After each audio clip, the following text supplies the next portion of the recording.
Okay, we should be live. But hang on here. Do you like that hosel look? Or that shaft look? It's different, right? It's weird. That one is a no offset look. And I spent no time thinking about it until I went up like this, and like this is the inverse of what you'd expect it to be, right? Uh-huh. Just super fascinating. Yeah, I mean this one's even a little toe up because we took the weight out of the toe area and moved it all right here. Mm-hmm. But this one, you can see, is a forward set. So this has one shaft of offset. That's no offset. You guys are live. We are live Yep. here in the THP Tech Studio. Beautiful. Mr. Thanks Chris for having Koske me. Appreciate it. and Adele with us. Since this should be recorded, Josh, so people will be able to come back and enjoy it afterwards, we'll run it down a little bit. We're talking EAS putters tonight. We're talking sir. about you yourself, maybe a bit about the brand. All right. Some things we're not allowed to talk about yet that we might have already talked about Down. without being recorded. And some news about something going on with THP and you guys coming up, That's right. which is pretty exciting. You guys are 15. We're like official. Okay. So, yeah, I think if we're just going to sit here and, I guess, jam out a little bit, Yep. we have a giant fit cart behind us here, Yeah. which is super cool looking. I'm still waiting for mine to show up at the house. That's fine. It's no big deal. There's a lot of playing around to do. Yeah, so actually the last time I was here, we did some video. James did some video on the forum, or on the homepage and on our YouTube. So if you haven't seen it, go check that out. Just kind of running down what's going on underneath the hood, as you were. Mm-hmm. I think, Josh, if I'm correct, you have images of the setup over there. I'm showing them the overhead now. Okay, so I'm going to let you do a little bit of this, but there is a lot of customization that comes into taking a look at this fit cart. Yep. And I only just got here a couple hours ago. I set a few things up. You asked me if I knew about a couple things that I don't, so that's great. So I get to learn a little bit too. But I was able to build myself a couple putters. You've got one, I've got the other one here. Mm-hmm. And there's, I think, 4 heads in here. Oh, wrong one. Do you know this better than I do? No, I do. No, That's you fine. do. 5 total heads. There's actually 4 heads and one So- empty slot that Okay. may get filled at some point. Uh-oh. Spoiler alert? Spoiler alert. Where's your cell phone? Let me see Yeah, it. exactly. So that, I thought there were 4. I have that traditional fang-looking setup. Yep, familiar with those. You have more of the basic blade model, which is pretty cool. Yep. And then we have what is sort of an increased, kind of like a winged blade almost. Yeah. Kind of a different look at sort of that wide body blade, I suppose you could say. Yep. And then Josh back there has your middest of mallets, I would call it. I'm sorry to say I don't know the names right off the top of my head. Are they just numbered? Just numbered. Okay, 1.0, that's what I thought. 2.0, skip the middle, 4.0, and 5.0. So I've got 4.0, you've got 1.0. I've got the 1.0 And then Josh here. back there has the 5.0. That's correct. Yeah, okay, Yeah. great. And then if you look in the top, you guys can't actually see this just because we're chatting. Good opportunity to look at the different options in here. There's a bunch of different pieces of metal, pieces of steel. Simply put. So what I found out as I got down here and tried to just randomly build myself something without watching any sort of video on it, I noticed that there was a bunch of shafts that looked way shorter than what they were claiming to be, and I couldn't figure out why until I came over here and realized you actually screw these on because there are a bunch of different neck options, and that's pretty cool. And once that neck goes in, you're able to insert it into the head, and we can actually do that right here as it pops in. You get the screw going. Pretty simple concept there. I think I have this backwards actually. There you go. There it is. And then you get to pick your weight on the bottom. You guys have from 5 to 25 grams. Yep. Is that right? So Increments 5, of 10, 15, 20, and 25. And then the big story here, I guess it's all pretty big, isn't it? I mean, So there's a you lot can of actually- adjustability here. And yeah. this is, I love this because for me, I'm a guy who likes a sight line on the top of my putter. Why? Yeah, it's a good question. And he's going to hurt me tonight. Just based on personal preference over the years, based on what I've looked at, done some of the eye dominance tests and read a lot of stuff on the internet that didn't make a lot of sense. And that's where I landed. What I really like about your fit card is you're not super limited to what is basically stock. Yep. So you have a bunch of plates. And I believe, Josh, do you have the plates out there for everyone to see? Sure do. Okay, so you can go fully blank like this one here. Chris probably notices that I picked on the number 4, my preferred One sight line on top. one sight line on the top, and then I went sort of a modified version of that, a little bit more action on the number 1, which is sight line on top, and then 2 separate on the flange, which I was actually really surprised at how I was looking at that. I was like, yeah, okay, I suppose I can do that. And these ones will actually act very similar. When you've got the lines on the top, it drives your eyes a little bit forward, and it'll actually help you aim further left. So I'm guessing, because you're a good golfer and you've played around with putters a lot, I've seen his swing, that you probably have a natural tendency to aim right. And that is the beauty of the fitting system, is we've got all these different alignment plates in there, and based on the shape of the putter and where it takes your eyes, and based on where we put sight alignment, we can dial someone into their natural aim bias. And I'll be honest, when I first got to Adele, I was wondering about it. I've got 50 plus putters in the garage. I've played around with a number of putters over the years, being in the golf industry as long as I have. And I got fit by David Adele, David's son Nico, and then Tim Kellner, who we call Telefit Tim at the office. And they all fit me into the same exact putter with the same exact sight alignment when we went through the fitting process, and it blew my mind. Did you check to see if they had texted each other? I was wondering about it for sure. I putt with a 4.0 with one sight line in the back. And so the fascinating thing is typically when there's geometry in the back of the putter, it'll actually, like a mallet, will actually help you aim right. A blade putter will actually help you aim left, and then you can do the fine-tune alignment with the different alignment options on there. That's really interesting, and I'll tell you one significant reason why I find that so interesting, because we are engaged with various companies in the industry.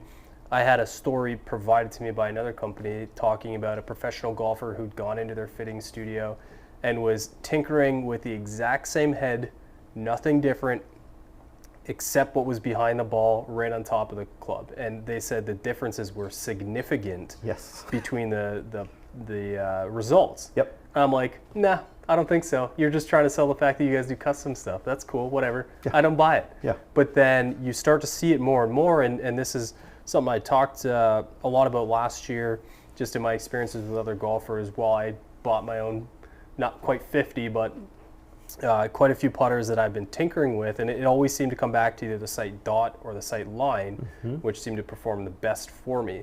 So I would say the proof's in the pudding. What's really cool is, and correct me if I'm wrong, when you guys sell these, you have the ability to buy one or as many as you want. How does that work? That's correct. So all of these putters are built to order, right now at least. And we partner with fitters all over the world to do that. And so when an order is placed, typically based on your fit, and going through the fitting process, and we've got a laser and a mirror to really fine tune the aim, you pick which alignment line you like the best. Okay. We have 9 different options, and so you can buy one of those, you can buy a full pack of them, and really fine tune and play around with it if you'd like. We try to lean towards the fitting aspect of it and really fitting your aim bias, because we believe there is a specific bias for each person, but you can go nuts and really start playing around with it. Well, and Josh has already shown how many different options there really are. Yep. As you sit there and say, how much can you honestly put on top of a putter? The truth is, there's a lot. There is a lot, yes. Including different, maybe do like a money sign or something like that, get someone's brain going. We don't have that yet, but at some point we can have some other options on there that'll maybe a little bit more fun. I'm an idea man, Chris. This is what I do. Bring it to the table, buddy. Please don't do that. So I'll never start with no with you. So one thing I didn't touch on is that you have a unique grip system, but you also have weights that get more involved in the fitting process. Now, I didn't do any of that. Do you want to walk me through what's going on with the weighting on the top? Yeah, definitely. So as David built this card out one of the main things that he really wanted to focus on was fitting, so not just fit for aim, but also fit for stroke. And Dan is running away. I don't know where he just went. You keep talking. I think. Yep. I think he's bringing those over the camera. That's correct. Yep. I can hear you. And the fit for stroke is really interesting because over the years, putters have gotten really heavy, and there's a really kind of a funny story behind that. But if you look at putters 20, 30 years ago, the head weight might have been 305 grams. Traditionally, they've been around 340. After mid putters or belly putters were banned, there was a slew of heavier putters that came onto the market that were around 400 grams in the head, and I may have been responsible for some of that in my past life. And it was strictly an inventory play. I was honest. I like that. So that's why you can see some of that out there. When I talked to David about that, he was like, "You're the one that did that." I'm like, well, but he's got a really interesting philosophy on weighting, and it's any weight that you take out of the head, you're going to want to add to the handle area, and vice versa. And based on somebody's stroke length and stroke type, so if they're long or short, mid, or long linear strokes, you're going to want to weight it a little bit differently. And so during the fitting process, we'll put a string. We'd like to do it about 10 to 12 feet out, but you can do it at 6 to 8. And have people putt to that, and then just start playing around with the weight and the heads to really fine tune that, and then move to the grip. We've got the Torlock or the OptiVibe weights, and then we've got a counterbalance weight. And so we always talk about with all the different options in the cart, and this is going to sound a little crazy, there's about 80,000 different permeations that you can get to. When you start adding the weight and the different locations of the weight in the counter end of the club specifically, you can get up to about 3 million different options with this putter. I think we only have about a half hour for this live stream, so we'll maybe select a couple if we actually do mess with it. That's crazy. And one thing that I experience, I'm really stuck on the same grip that I've used for forever in my putter. Mm-hmm. And I think a lot of people like to try different grips out, but they just don't spend a lot of time understanding that if you change the grip, but you're also changing the weight of the grip, you're definitely going to get a different experience. It might feel like a totally different putter. Correct. Can you tell people we started early just to chat, checking out some new camera systems? Yeah, honestly, we did start a little bit early, and we got like straight down the rabbit hole of the fitting card. I don't think that was like specifically on tap today to fully digest, but here we are. I was going to talk to you about how your life's going, but I guess we care more about putters. So. Well, we can do either or, but putters have been life for quite some time for me. So you guys just hang out a little bit. We'll have some opportunity for questions coming up for Chris here in a little bit, and we're definitely going to dive into his backstory here in a few minutes. So back to the weight of the grips. You have certainly your unique design for you style of grip. Yep. Is that going to be consistent moving forward? Are we going to see any changes? How's that looking? Well, we've got a lot of different options, but one of the reasons that David and team designed this round grip is he did a test with some Campbell University students with just a completely round grip, and you'll see there's no flat edges anywhere on this grip. And he found that people were actually able to align the putter a lot better when they didn't have a flat edge on the grip. So what happens with a lot of time when you put a flat edge on a grip is people start chasing it. Mm-hmm. They start chasing the edge, and they use that as kind of an alignment gauge. Mm-hmm. And because of that, he went round. David is also a big believer in adding some counterbalance weight. So our grips are a little bit heavier. I don't remember the actual weight offhand, but they're a little bit heavier, and so they'll kind of give you a little bit of a kind of a smoother feel through the stroke because of that. But cool. Definitely a unique grip, and you can grip it any way you want, whether you have a weak grip, strong grip, or go claw. It just gives you a lot of abilities on there. Okay. Before we dive too much into the actual stream itself, in the questions we have, the one other big thing about Edel, which makes me go, wait, what's going on, is it feels like I went into the upside down world, whatever you want to call it, because where you traditionally get your toe hangs, it would be facing downward so we're almost like in a negative number here with your product. Now you have a couple different setups. I think I have a straight line in on that one, or on this one. On that one, yep. Which creates about, 30 degrees of forward toe hang. Yep. And then that one there is a little bit forward of, so Yep. it's like So maybe a little bit less than that, but and then you have one that actually sits behind the putter head. that's correct. So why so different from a traditional toe hang? Yeah, so a traditional toe hang, something like this, what you do is you're adding a lot of torsion to the stroke. And so we call it torque balance. You've seen other putters out on the market that do something similar. But all of the weight that we're talking about, whether it's a face balance putter or a toe hang putter, is independent of the actual stroke. And so when you actually put a putter on its plane and you're at 70 degrees here, any weight that you're pulling back this way with in a face balance putter is actually adding torque to your stroke, and not allowing you to release as smoothly as you can with a torque balance putter where we're relieving all of that. If you think about like the Odyssey backstrike back in the day, was a very strange looking version of that. And this was a kind of a normalized looking version of it by just removing weight from the toe area, and getting in the heel area. So to get a very traditional look, but to have that torque balance capacity just gives a lot more performance for the golfer. It's very visible too. Once you flip the putter over, you can definitely see that weight is concentrated on the heel side. So you get a different presentation, but when you're not looking for it, it just looks like a normal putter looking down on it. Yeah. So we kind of stole 20 minutes there to talk about the fit cart. That was a lot of fun to do. I hope people have an opportunity to experience this a little bit more. I certainly have today, and you can definitely judge what I've done here on my own a little bit later off cam, hopefully. But I want to... Can I plug Club Champion real quick? We should do that. Yeah, so we just actually rolled all of our carts out to every single Club Champion door. So that was a new one for this year for us. Getting the commitment from a partner and from Nick Sherburne, the founder of Club Champion, was amazing. They've been doing a phenomenal job in fitting with these products so far.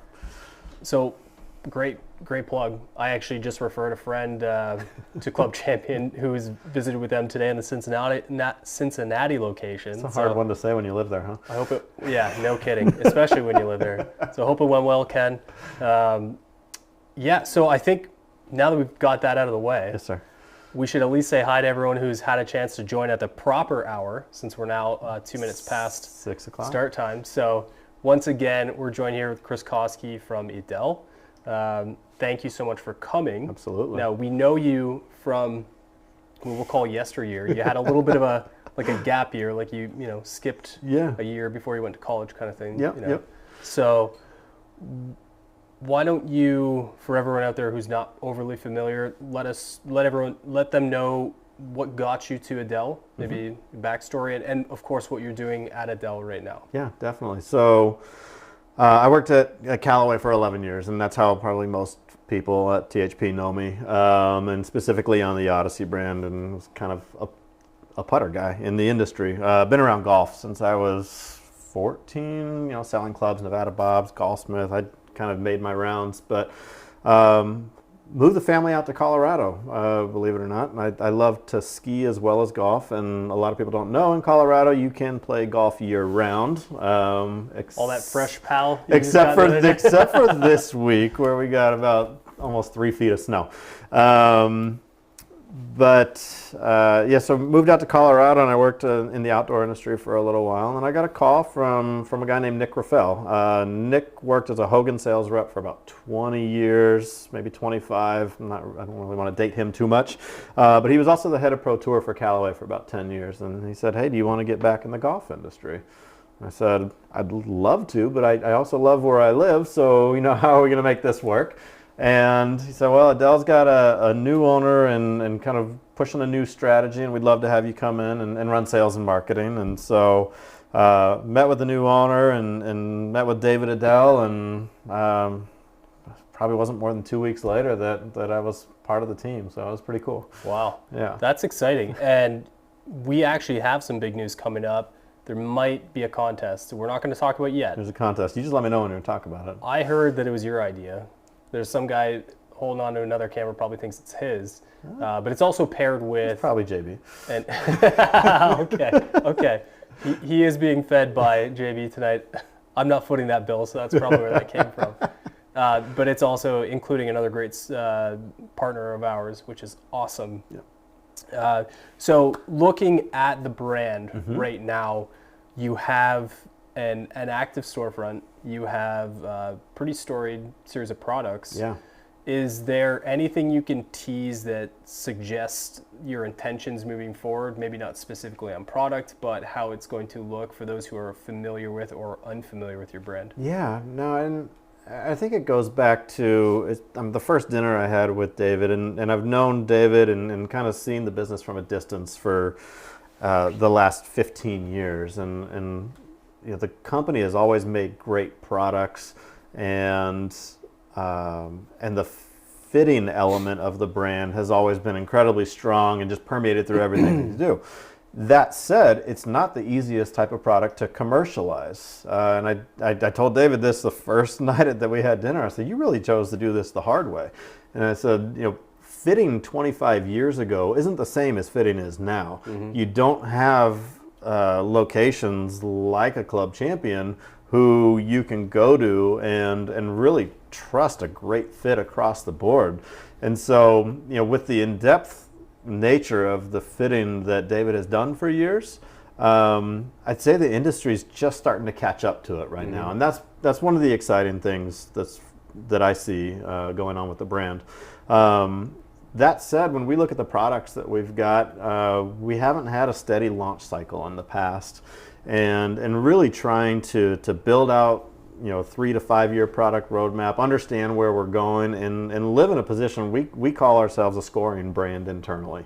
And so working from the green outward. So we've got putters. Anyone who says that we're a putter company, I will correct them quickly. We are a scoring company. We've had wedges that have really driven a lot of the revenue of the business for the last 8 years. And believe it or not, that was the last time that we launched a wedge. And so, I think there's a need for some refreshment there, and then we'll continue to look at opportunities where we can fit and make sure that people are getting a proper fit with their golf clubs, and not just try and stack them high and let it fly, like maybe like a golf ball manufacturer or something like that would be. That's impressive. And it's different, that's for sure. And if you ask David the question, the one thing he will always say is, I just want people to be better. And it hasn't been this dream just to make money all the time. It's, I want to make golfers better. And frankly, it's refreshing. It really is to think that way with every product that we sell, and to turn down accounts who don't have that same mindset that we do. So we actually got a question, pardon me reaching for my cell phone here. I'm fielding questions from the boss in the back. This is coming from our YouTube, asking, with putter shafts becoming a fitting subject at places like Club Champion, how does that fit into Adele? We've got multiple options there, but I would say with the number of different fitting elements with our shaft, having a forward set shaft, having a back set shaft, having a no offset shaft, it becomes really difficult for us to kind of carry all those options through the fitting process. I always think it's great that the shaft companies continue to innovate and bring new items to market. And I think long term, as we're able to grow the brand, you'll see more options from us in that regard. Someone had asked what putter's actually in my hand. This is the 4.0. We talked about it a little bit earlier, but again, we started early. Yeah. So there's the 1, the 2, we skip 3, and go 4, 5. This Correct. Is the 4. Yep. Josh has the 5 back there. The number 1 is just your basic blade shape. Yep. And then the number 2 is actually kind of more of a wide body blade shape profile. It's cool funny, concept. The 2.0 is a fascinating one to me because you'll see a lot of people who have been maybe in between blades and mallets, and when they're fit for aim, they really go to this number 2 model here. And one of the reasons is this back area right here will actually draw your eyes back here, and then depending on where we put the sight alignment, we can really fine tune the alignment with that piece. But this one, I'd say less people love the look of it preferential wise, but from an aim bias standpoint, a lot of people fit into the 2.0, which is pretty cool to see. It's a good take because you have seen that straight body wide blade, and you also have seen the sort of carve out experience in that, but you don't see a lot of smooth rolling features that I see in this product here, and it actually flows really well with the shape of the putter to begin with. So it doesn't look out of place. Exactly. It flows really well through it. Josh, are there any other questions that are coming through right now? Lots of them. I just sent you one. Okay, great. Just fitting with wedges. So the question is, how important is fitting with wedges? I think of the utmost importance, and it's really interesting when we look at golf clubs and fitting across the board. And I always ask this question to people as well. But what are the most underfit categories? And it's always putters and wedges come out on top every single time. I think hybrids probably follows shortly behind that, and a lot of it's because of the number of offerings that are in the market. But when you look at wedges, historically, there haven't been a lot of tools to do it, and there hasn't been an investment from the equipment manufacturers to do that. So what we see a lot in wedges is selection. And so you kind of go through a selection process. Maybe you go through a little interview about what kind of turf you play on, and you fit to a grind, and then you typically take your iron shaft and put it in your wedge. And that's starting to change now. Shaft manufacturers are creating wedge-specific shafts, and the game is changing quickly in wedges. I'm going to ask you a super, super loaded question. You ready? What matters more in wedges? Is it grind or bounce? We did talk about this earlier, so that's how loaded it is. Teed up. This thing is like that 3.5-inch tee. I'm going to take a home run swing at this one. I think it's grind. And Paul Wood from Ping wrote a really good blog on bounce, and I don't usually push people to other people's websites, but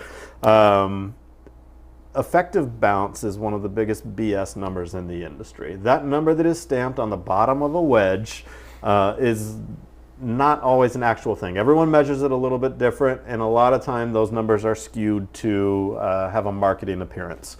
And so when you take that out of the equation, and really just focus on the utility of each wedge and how you use it, you look at the grinds. And so you can fit it to swing type, so if you're steep or if you're shallow, but also, and like we were talking about, in your gap wedge, your 50, your 52, you're typically going to take fuller swings with that than you might with a 58 degree, where you might need a little bit more versatility. So you can go with a fuller sole grind for that 50 or 52, and then maybe you move something like a C grind in your 58 where you're starting to play around with it around the greens, open things up a little bit. And so I think fitting to function instead of a bounce number and what you believe you may be it's going to put you in a lot better place long term.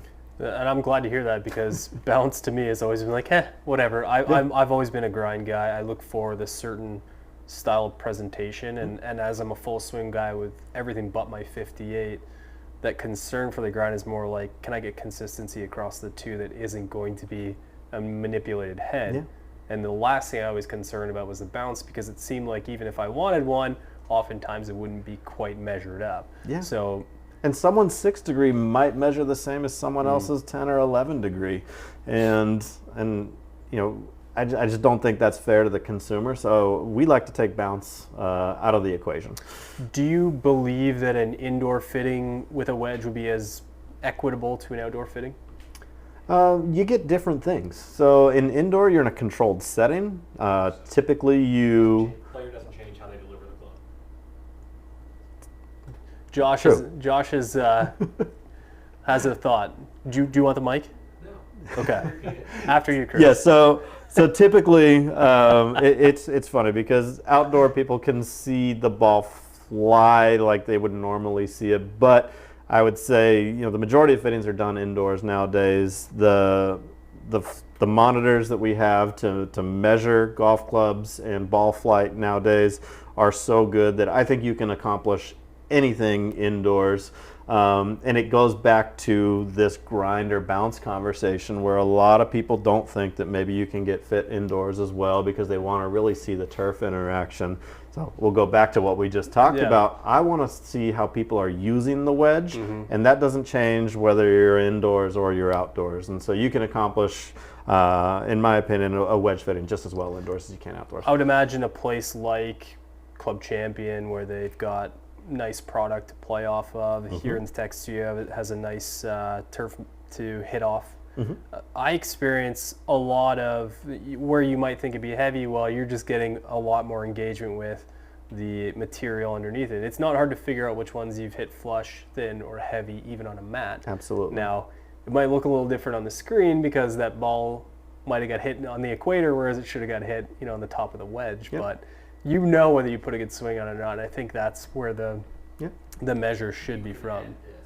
The people that are in the chat saying indoor fittings don't sound great for wedges, they might have a different opinion by the end of the show. Interesting. Yeah, okay. So one thing that Josh just mentioned, that the folks in the chat that might be not that interested in indoor fitting for wedges may want to stick around for the end of the show. Absolutely. And I would also ask the question, why would you, if that belief is held true for some people, wouldn't it be the same for irons where you're coming in contact with the ground as well? Now, again, I like to talk about the utility of the wedge and what that grind was built for. And if you know you're going to open it up, if you know you're going to play it out of the sand a lot, then you may go for a different grind. But you know that part of your game. Even if you're in an outdoor setting, I suppose an outdoor setting opens the door to having things like a bunker or heavy rough to play out of to experience that full-on open face. But I'm assuming if you go to a wedge fitting outside, you're not really doing that. You're just ripping balls anyway. And then when it comes to irons, it's funny to see all the feedback you get from the internet in general. The ball flies higher off a mat, or it carries differently on this, or whatever it may be. It'd be nice for places like Club Champion to support that change in perspective as golfers go out and get fit and realize that maybe the same style isn't quite what worked for them. I mean, hell, I did it in this studio last year with a product that I never anticipated playing, and that's just, it's the fun part of the process. And I think until you experience it, maybe you're reading and doing a little bit more than you should. I know we got a question circling back on the weights and the unique grip setup. Can we walk through that a little bit more with the putters in the design and logic around the top of this grip? Yeah, definitely. So when you order a putter from us, it will not have a hole in the bottom like this one. These are just for fitting purposes. And so we've got the OptiFits here that we can screw down and put down to any length that we want, whether it's 6 inches down or half-inch increments all the way up. So that's what this goes on? That's correct, and then just kind of push it all the way down in there. Now Josh has maybe what would be a heavier version. It's the longer. Yep, he's got the longest version, which I believe is a 75. Yeah, I believe that one's a 75 gram version. Now, one of the fascinating things to me is when David fit me for the first time when I came down to Austin at our headquarters, and I told him this. I said I didn't want to like all the counterbalance that he put in there. Show them the depth too.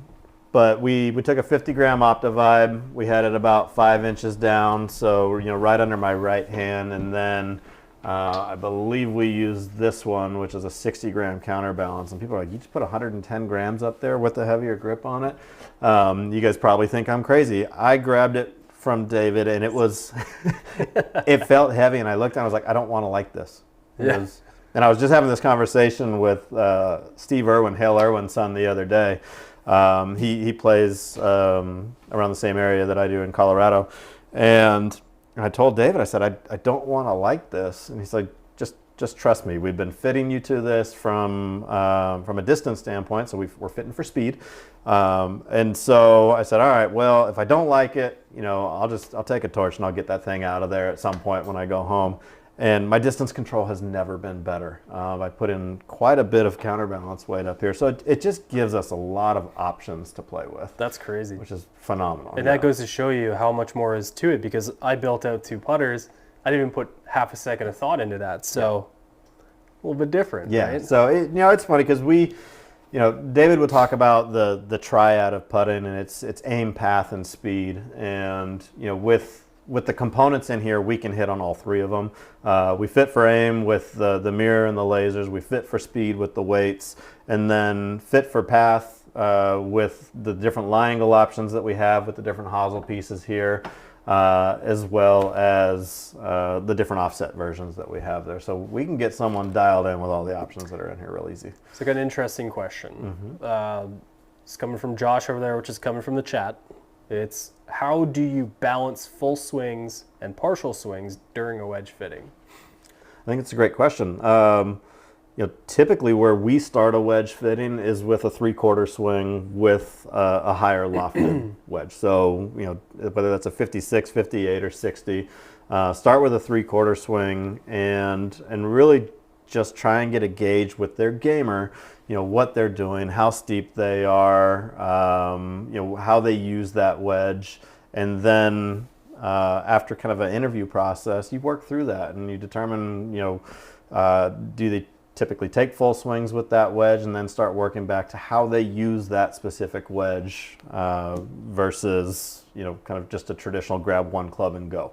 Now, our fitting systems with wedges have historically been pretty robust. There's not a lot of those out there in the market. So we go a little bit deeper, and we do like to see full swings, especially, again, in the gap wedges. I'm going to ask the question that's probably been asked in the chat, and Josh doesn't feel like asking it, because I bet it's a conversation, and every single wedge and putter that comes out there is, when are we going to see a bunch of different finishes, and why isn't it yesterday? It hasn't been asked, but I will say you can add this one to that. Will they have an arachnid-ish version at some point? That was just asked. So something about an arachnid style putter here in the chat. So we do not have any designs on an arachnid style putter at any time soon. We do have there's a spider over there. Do you see it? Yes. Just step. Okay, Just there you step go. on Yeah. it. We do have 3 or 4 other models tooled up that we're, right now we're in an interesting place with our companies. We're building out our distribution and really focusing on key partners. And like I said, we have this kind of dubious task of telling people no on a regular basis. They're asking for the cart. Hey, I can fit, and I love your cart. I really want to use it. And it's like, well, maybe not right now. So we're really focusing on some key partners right now, and as we build that out, you'll see some more models coming in that maybe have some different hosel options, different head shapes, and I've seen a few different finishes in the office as well. Finishes in the office? Yes. Where's that cell phone again? Exactly. No pictures here. It's like a Derek Jeter party. Put your cell phone in the bowl. Josh, do we have any other questions? I sent you one. Okay. Does Adele offer grips in different sizes, meaning thickness? So Yes. we actually have, I think this is the standard, and you have the slim. Yep. So right now, Josh, what do you have on yours? I believe this is standard. He's got We the just standard. showed this off. Yep. Okay. So Yeah, in the round putter, we've got slim and There's standard. And then we also have a flat paddle that is in slim and standard shapes as well. We carry a number of aftermarket options that people can order from our website or through our partners as well. So you can kind of go nuts and run the gamut of options there. So I will say one thing, and I am about as finicky as they get with grips, especially putter grips. I've had the same one for years, to the point where it's not actually being manufactured anymore, and it's very annoying to me, but I'm very particular in it. And when I saw the round grip, I was like, I don't know. Might just be, another thing.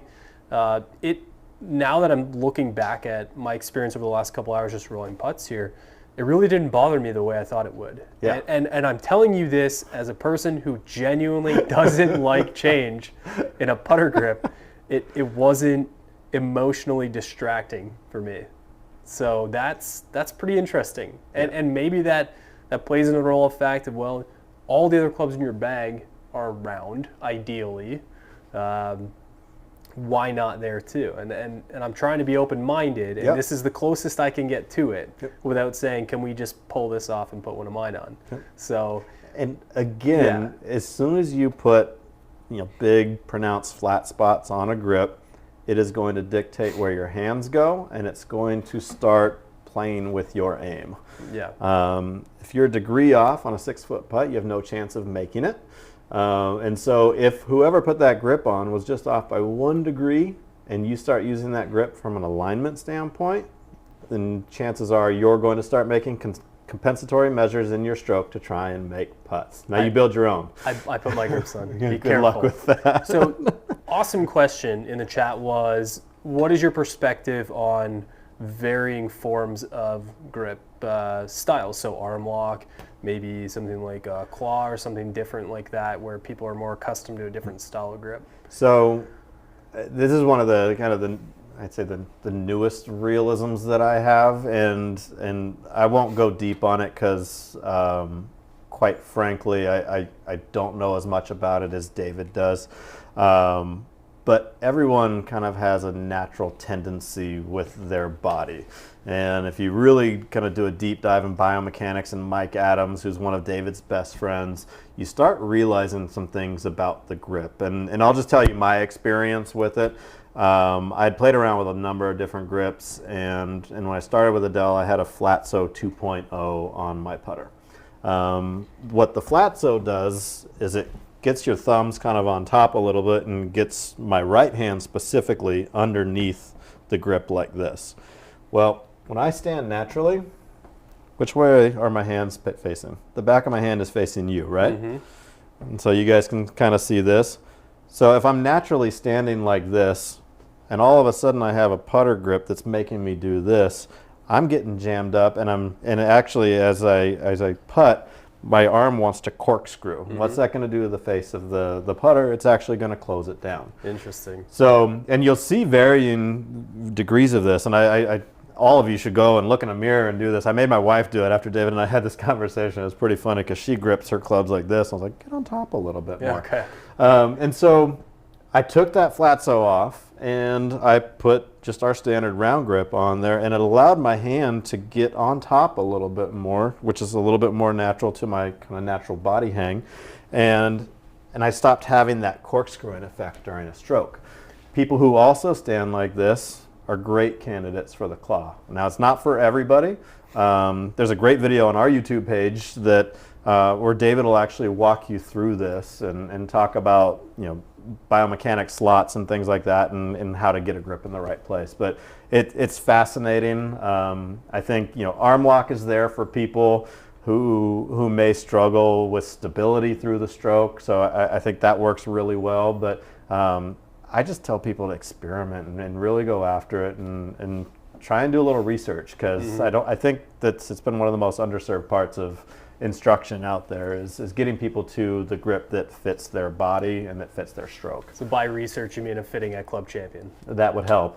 That would help. We've done a lot of training with those guys, and so they've seen a lot of David's philosophies. And he really comes at the game from a teacher's perspective, and less so from, I'd say, like a club engineer's perspective.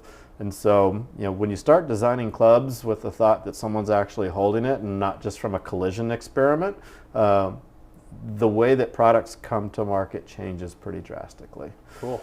There was a question about the shot tracking softwares that are out there, like ShotScope or Arcos, the big one. All fully functional with your grips? Are you able to use those on top? I don't know, to be honest.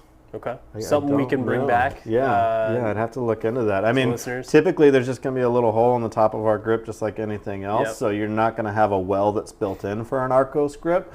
But for some of the other ones out there, I'm sure you can attach them to the top. The answer is that the ShotScope and the Arcos screw and things work perfectly with their grips. We just got confirmation from the man behind the scenes saying absolutely 100% no concerns there, which is fantastic. It's funny because I was asking you if you'd ever played with Arcos earlier, and it's funny, I'm not an analytics guy with my own game. It's similar to when I tried to put a GoPro on my helmet when I went skiing. I was like, God, this really takes a long time to go through all this footage at the end of it. I'm like, I just want to ski. I just want to golf. Like, just. Before you jump to that last topic, I'd like to know what's in Chris's bag. All right. There was one other question that should be a quick answer, and the question was involving some of the more customized putter shafts that are out there. A good example is Kinetics. We've talked about a little bit on THP recently. James did an awesome review on that. Is that optional in your product, or are you seeing the potential to grow with that sort of concept of new technology in putter shafts? Yeah, definitely. And like I said earlier, it's just a matter of getting them into our fitting cart. You know, we're not there yet, but at some point we'll be able to get that in there. We do offer those shafts for people that ask for them, but we've got some very unique bends in order to get the proper balance, and especially in our non-offset and our backset shafts, where there's just not shafts being made for that right now. Okay. So that's kind of an evolution. The question from behind the curtain was, what is in the bag? Yes. Do you want me to answer that for everyone? You can answer it for me. So you said you have, did you say the 4? I got a 4.0 with one the back line sight on the line. bottom, Yep, on the just flange. one in the back. Perfect. Forward set shaft. They really want to know, are you playing the one length iron? Waiting right about here. I think the weight's 5 inches down. It's the 50 gram weight, 5 inches down, and then a 60 gram weight up top. And then I'm sure you've got proto wedges, proto irons, proto everything. I've got proto wedges right now. I'm working into irons. And quite honestly, every trip I've gone down, you know, Dave was like, hey, let's fit you into some irons right now. And I've been so busy getting other work done, I haven't done it yet. I've hit them. You know, we go to the range or we go to Top Golf, and I've hit them, and the heads feel phenomenal. But I haven't worked into the single length yet. Okay. Yeah. Interesting. I think, Josh, unless you disagree, it's probably time to start talking about a little bit of a contest that's going to be happening. Yeah, we're pretty excited about this.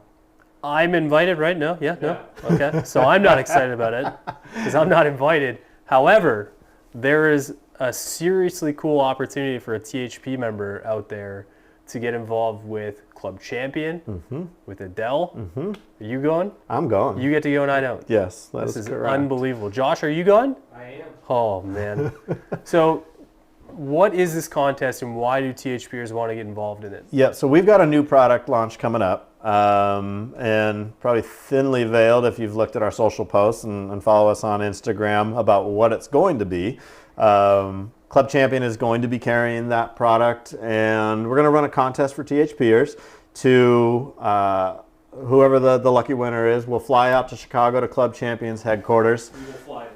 We will fly you out there. We will pick you up at the airport. We're going to take you to the Club Champion headquarters, and Brad Sislow, who is the head of the academy at Club Champion, is going to be, he's like, not Brad. He's going to fit you for the new product. We'll get it built overnight, and then hopefully go out for a really nice steak dinner. This is what JB tells me we're going to do. And then we're going to go play golf the next day. So it's going to be a lot of fun. Not playing with me, playing with JB and watching his swing, but going to Club Champion and experiencing that, and then, you know, getting to play with our new product for the first time will be really cool. That's awesome. Yeah. Great location. Been to their headquarters there. Great facility. And as much as I made a joke, Brad's a good guy. Well, I'll definitely have a lot of fun following along with that. And lots of good courses out there too. So not only do they get the indoor fitting, but they also get to experience it outdoors. So you get the best of both worlds for those guys who say the indoor fittings don't get it done. And believe it or not, I've never played golf in Chicago, so I'm really excited for it. I'm not sure exactly where we're going to play yet, but I'm sure it's going to be somewhere special, and I'm looking forward to it. Yeah. Josh, anything else in the chat, or are we looking good? Just some people who want to know about the new club. Can you kind of tell them it's coming soon? Yeah, so you'll see, let's see here, in 10 days, kind of exactly what it is and what the story is going to be. And so, you know, we've been leaking some stuff out on social media. You'll see some continued stuff leaking out. We've got it here. We're actually going to be shooting a bunch of content tomorrow on that you won't see until later this month. But early April, you're going to be able to order this product, and I couldn't be more excited about it. And if you follow me on any of the social channels, Plug. My Twitter or Instagram. I don't even know what they are, but you search under my last name. It's not a common last name, so Koske. But I think one of the exciting parts is when you come up with a product in a category that you think will change the way all other OEMs will make that product long term. It's just a once in a lifetime, maybe 2 or 3 times in a lifetime chance to really innovate and bring a product that is going to help people get better. And that's what this one's going to do. And I think you guys will love the story. You'll love the performance, and it'll be a refreshing take on this product. Tell people that next week we will have full details on how to sign up for the contest, and we're going to get a winner announced soon. We can book their airfare and everything else. So next week, it sounds like things will kick off with the contest. Stay tuned on the THP forum to sign up. It sounds like a winner is going to get picked relatively quickly, so you definitely want to pay attention. And I did just check your Twitter. It is the most basic thing ever. I'm jealous. It is at Chris Koske. There it is. Koske. Yeah, thank you so much for being here. I've had a blast with the new product. I'm happy to go get it if you want to just keep it off camera right now. You can keep it off camera. We can't give them. Okay. We're not going to show it yet. But hey, thanks so much for answering the questions. It was super fun getting to know the fit card a little bit more and getting an idea where you're going with your brand right now, which is very, very cool. Yeah, no, we're in a good spot. We've got a great team. Between Neil, who's our head of R&D, David, who's got just a wealth of knowledge. I call him kind of golf's hidden genius. We've got a solid team to really kind of make a run at things over the next few years. It's exciting. Cool. Any other questions? Make sure to hit Chris on Twitter or jump in the forum. We'll definitely get those questions over to you to get some answers. That'd be great. Outside of that, have a great rest of your week, everyone. And we will see you with some more content soon here in the THP Tech Studio. Thanks, guys. Are we still live? You were when you said that.